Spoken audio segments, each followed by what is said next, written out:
let's talk about Colorado Proposition FF. If this measure passes, every public school student in Colorado is going to get free lunch. Free.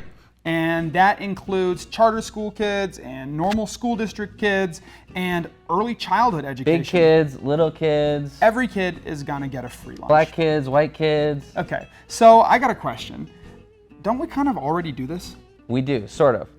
The federal government for a long time has had a free and reduced lunch program. And during COVID, everyone was given free lunches.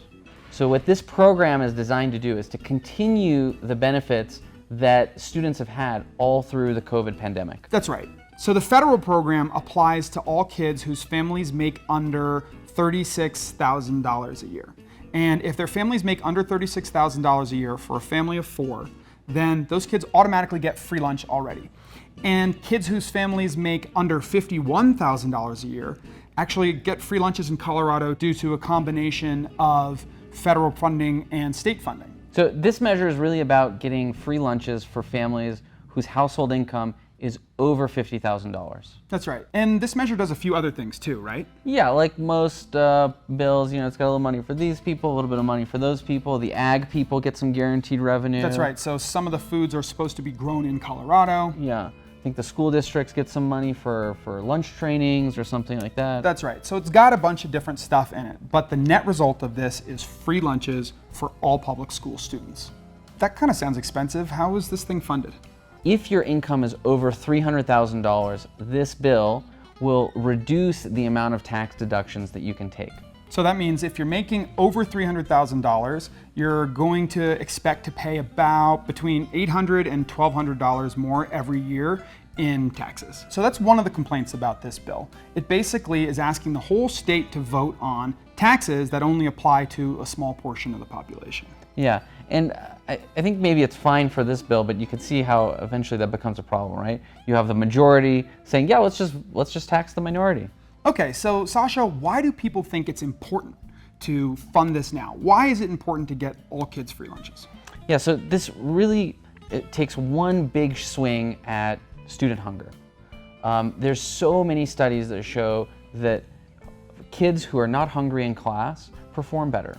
And there's a lot of kids that feel a stigma around taking free and reduced lunches. So if those lunches are available to everyone at no cost, it eliminates a lot of that pressure that kids put on each other. That's right. And proponents are also saying now is an important time because it's a time when Colorado cost of living is getting higher and higher and inflation is rising. And as a result of all of that, anything we can do to take the burden off of families to buy lunch for their kids so that their kids can eat at school, that's a positive, and it's important to do that right now. What are the cons? Why are people opposed to this? As you said earlier, this is really only free lunches for kids whose families are already making over $51,000. I don't think $51,000 is a lot of money, and that's probably hard to raise a family of 4 on $51,000. So maybe that number needs to go up. But there are some kids in the public schools whose families make a lot of money. If there's a family making $1 million a year or more, this is also going to buy free lunch for their kids. And people don't really feel like they should have to pay for that with tax dollars. That's right. So the richest school districts will get the same program as the poorest school districts. Right. Regardless of whether they need it or not, they're all getting free lunches. Mm-hmm. And the other thing that people who don't want this to pass are saying is, yeah, Colorado schools and families need support, but this isn't the way to do it. Our schools are already underfunded, they say. And why are we allocating money to lunches instead of learning? All right, so how are we going to vote on this? I think that this is a tough one. I don't like the way that the tax is structured. I don't think it's fair to just impose this tax on certain people. And I don't love that we're buying lunches for rich kids also. So I understand why people have a hesitation here. But on the whole, I think it's important that kids eat, and I do think that it supports their learning. At the end of the day, I really believe that feeding kids is going to be very helpful in terms of getting them to learn and getting them into the classroom. So I'm going to vote yes. Yeah, I also have some hesitation around this. I feel like a lot of these tax increases, there's a little bit of a boondoggle there. Everybody's got their hand in the pot. I think that this is a mostly conclusive blow on childhood hunger. And if we can end that or come close to ending that with one big swing, I think we should take that swing. So I'm going to vote a yes on this. All right, so what do you guys think? Do you think that this is a good use of your tax money?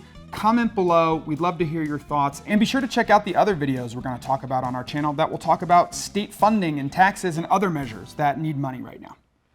Thanks, guys.